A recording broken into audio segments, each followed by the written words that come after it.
What is up everyone, I'm CB Aaron Productions. Today we'll be looking at the 5th and final MCU show to debut in 2021, a year that has been packed with so much MCU content more than any year previously, focusing on the only member of the OG Avengers to not have a standalone project up until this point, revolving around him having to settle with past demons along with helping out a new hero in the making, causing him to get involved in a huge underground conspiracy that will show the both of them the true spirit of Christmas, Hawkeye. This was a project I was fairly looking forward to. I've always enjoyed Jeremy Renner's take on this character ever since Avengers Age of Ultron really developed his character a lot more than previously. Instead of being this barely utilized side character with just bow and arrows like he was in the first Thor and the first Avengers films. Ever since Avengers 2, he's always been a fun addition to the universe. Primarily in Civil War because he was basically the audience commenting on the entire events of that film. You should not be here. Really? I retire for what, like 5 minutes and it all goes to shit? We're still friends, right? Depends on how hard you hit me. Well, I played 18, shot 18. Just can't seem to miss. Well, first time for everything. Made you look. And in Avengers Endgame, he also got a lot of great emotional development as well, with him going down this dark path of him becoming a vigilante and eventually redeeming himself and seeing one of his best allies, best friends, sacrificing herself in front of his eyes. It set the stage for this character to have an interesting future within the MCU, and when hearing about it, no pun intended, about how the show would focus on Clint Barton having to deal with the consequences of becoming Ronin and becoming his vigilante, along bringing in Kate Bishop and possibly even Kingpin, I was intrigued to say the least. And now with all the episodes released and available for Disney Plus for quite a while as the time of recording this, it's time to look at this first season, or miniseries. We'll see what happens with it. But how does it stack up against the previous 4 MCU shows? And does it get justice to a character that has been longing for a solo outing? Well, let's find out and get into the show. Now, the main bedrock of the show is the dynamic of Clint Barton and Kate Bishop and how they interact and solve crimes together. I'm glad to say it is great. It does take a little bit for the chemistry to really synchronize, because for the first couple episodes when they interact, Clint really doesn't care or is aware about the erupting situation around him, because he really doesn't want to be in New York, and would rather be with his family and kind of just sees Kate more as a crazy fan than an actual ally. But episode 3 onwards, it does start to pick up as Kate and Clint really start to respect each other equally, and the back of the show really does start to rejuvenate itself with how Clint and Kate really start to respect each other more and more. Plus, it seems like Jeremy Renner is having more fun as a character in the back half of the episodes rather than the former, and he's great once again as a title character for the series. Being able to have fun with Kate and some of the other side characters, along with having to be emotional whenever he's discussing about Natasha and visiting her grave, and how that eventually extends to Yelena and how they interact is also great as well. And then we also must discuss about Haley Steinfeld's performance as Kate Bishop, who has done great justice in the show. Considering this was one of the main goals to bring her into the MCU through this series, she is really fun across these 6 episodes. From the writing, Steinfeld's performance, her action scenes, her wit, her one-liners, she was fantastic and I can't wait to see where she pops up next. Speaking of the action, it's all handled well here. There are definitely some set pieces that are better than others, but when talking about the grand scale action sequences for the show, like the 360 camera pan and car chase in episode 3, or the final battle in the ice skating rink, it's all handled expertly well. The show also gives interesting layers to Clint Barton as a character, showing once again how great of a dad he is, and showing more of his past both on the side of being a SHIELD agent and also being Ronin. Primarily how he's able to make his own trick arrows, which are arrows that can do a whole wide array of things, and showing more of Clint's creative side. On the flip side of that, showing Kate's origin, how she wanted to become an archer and an Avenger because of seeing Hawkeye fight in the final battle with the Jatari in the first Avengers film in New York, and then her coming back from college to try and save her mom from all the underground conspiracy stuff that she spots kind of fairly on from her fiance, or at least she suspects from her fiance, and how that spirals into the ultimate underground conspiracy of New York and Kingpin being involved, kept me intrigued to say the least. Beyond the 2 leads of the show, all the other actors and actresses playing supporting roles do great as well. Vera Farmiga as Kate Bishop's mom will stand out well from the performance and the writing, doing a good job making you feel unsure of what side she's actually on throughout the series regarding this brewing conspiracy investigation, while also being a very caring mom as well, and does sink into her character so well that there were certain scenes in the show that I forgot who the actress was and just completely focused on the character. Then we have Tony Dalton as Jack, the new boyfriend and fiance eventually of Kate's mom, who's also very charming as a character as well. Now I do have a little bit of bias here because I do love him as Lalo Salamanca in Better Call Saul, and just remind me a lot of that character throughout this series. I think he might be the big bad that's connected to all these murders and crimes that are connected to his side of the tracks. And with him being a red herring, that was a nice touch in my opinion. Not to mention any scenes where he and Kate were arguing at each other, especially that fencing sequence in the house in like episode 4 or 5, I thought was quite good and added more flavor to the show. Another newcomer to the MCU is Alok Cox as Echo, who will be an important piece of the street level side of the MCU going forward. Despite the writing for the character being a little weak in my opinion, the performance for this character was not the issue whatsoever. She didn't sell enough of being a threat to our characters in a toe-to-toe sense, while also playing well being emotionally vulnerable, regarding her father's murder and all the new light that comes to it throughout the series. And with the restrictions of this actress of having to give all these emotions without having a single line of dialogue to speak with, I gotta give credit where credit is due. It's really impressive. Now, speaking of all of our returning faces from previous MCU projects, beyond Jeremy Renner, Florence Pugh's Yelena is once again really good. Now, it hasn't been all that long since we saw her last, but that was mainly just due to the whole MCU schedule changing and Black Widow being delayed a year plus. But Florence Pugh does a good job adding a new layer to this character, feeling a lot more mature since we saw her last. Having been gone for 5 years and then just waking up to a world where her sister's gone and she just wants out for blood, I thought was an interesting turn for her character.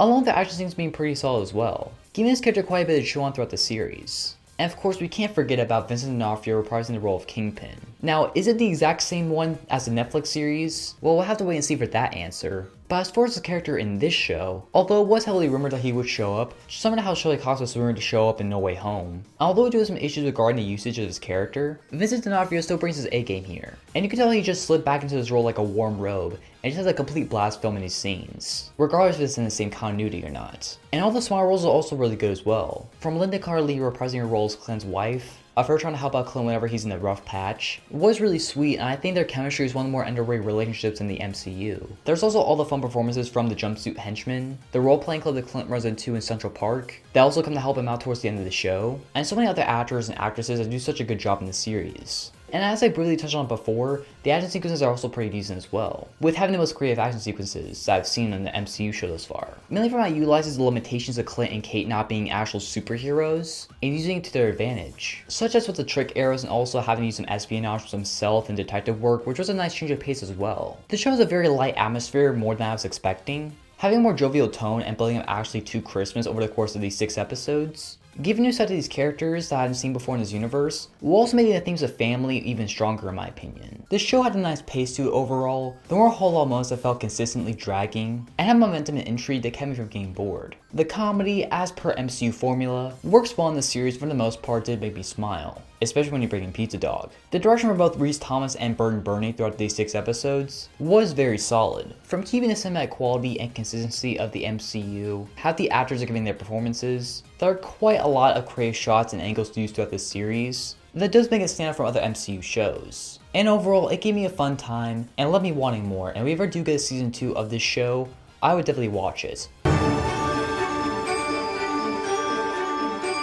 Now, the main issue I have with the show is in the writing. It's all over the place, and when the writing is inconsistent, that's a big issue. Considering that the writing is absolutely necessary in order to make your film or TV show work. And although I did like this series, there are some things, like all the other Disney Plus Marvel shows thus far, that kept it from meeting its true potential. Firstly, although I did enjoy the more lighthearted tone of this series, I would prefer it personally if the show did go in a darker route and focus more on, Hawkeye's time as Ronin, and how his family not being there for 5 years affected his psyche, or on the flip side of how his family was completely gone and how they came back in a completely different world. I feel like an overall problem with Phase 4 thus far, at least to me, is that they really haven't developed the actual ramifications of the snap and the blip, and how it really would affect everyday life and every single character in this situation. And this show is no exception. Although not giving us a whole lot of time with Ronin backstory, which was one of the things the show was selling us on, and not wrestling with the fact that Clint was a murderous vigilante for 5 years, I don't know, it just made the show feel like it had a missing piece to it. And the show, as I mentioned earlier, takes a little bit to find its footing. For the first couple episodes, the show just go by at a fine pace, but we don't get all that great interaction between Clint and Kate, and the plot really doesn't start to unfold itself until episode 3. And then once we get to the finale,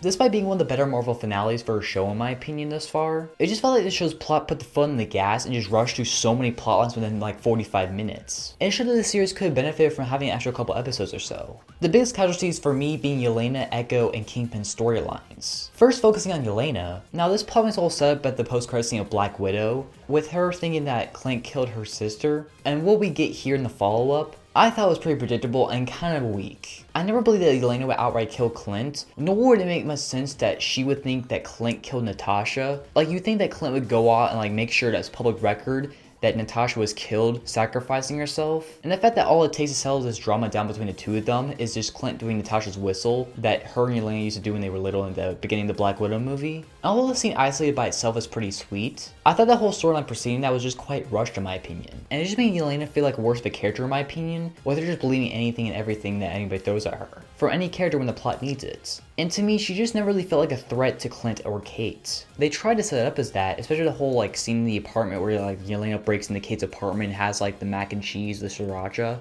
Although once again, the scene isolated by itself is pretty solid and shows us Florence Pugh is a great actress, but it just kind of just felt underwhelmed and undercooked as a whole. And I guess it's the exact same thing towards Echo's storyline, but I don't like Echo as much as I do Yelena, and that all falls in the writing. For me personally, seeing that this character was apparently so important that Marvel greenlit her series even before the first episode of the series dropped, I felt the character was quite underserved in the writing department. Granted, there is an obstacle in Echo being deaf, so you really don't get to have a whole lot of dialogue to express what her character's like and what her character's going through, but TV is a visual medium, and you should be able to convey those emotions without having a single line of dialogue. Honestly, for me, with her storyline of her trying to go after Clint, believing that he murdered her dad, similar to Yelena, although there were some good scenes, I never really truly felt that Echo was a true threat to Clint or Kate throughout the 6 episodes, minus some of the action scenes. And I just wasn't interested in her storyline in this series, because she just felt so silent in the series, that I honestly figured out she was a part of the show multiple times while watching it. And that's so disappointing because I wanted to love her character, and honestly now, the only reason why I'm excited for her show is because all the rumored Daredevil characters coming back. Speaking of Daredevil characters coming back, let's discuss Kingpin. His return for me was quite a mixed bag. Now I already discussed the fact that Vincent D'Onofrio is still great in this role, but the fact that this show did not use him until the final episode, just for the sake of having a couple twists in there, and having one fight with Kate before he gets shot by Echo, it was just a waste of use of his character and his actor, and he was nowhere near as threatening as he was in a Netflix series. And I just felt like more of a cartoon character and such, from how he's dressed, from how he's able to like rip open a car door with Vera Farmiga inside. Just not feeling like the Kingpin this guy portrayed previously.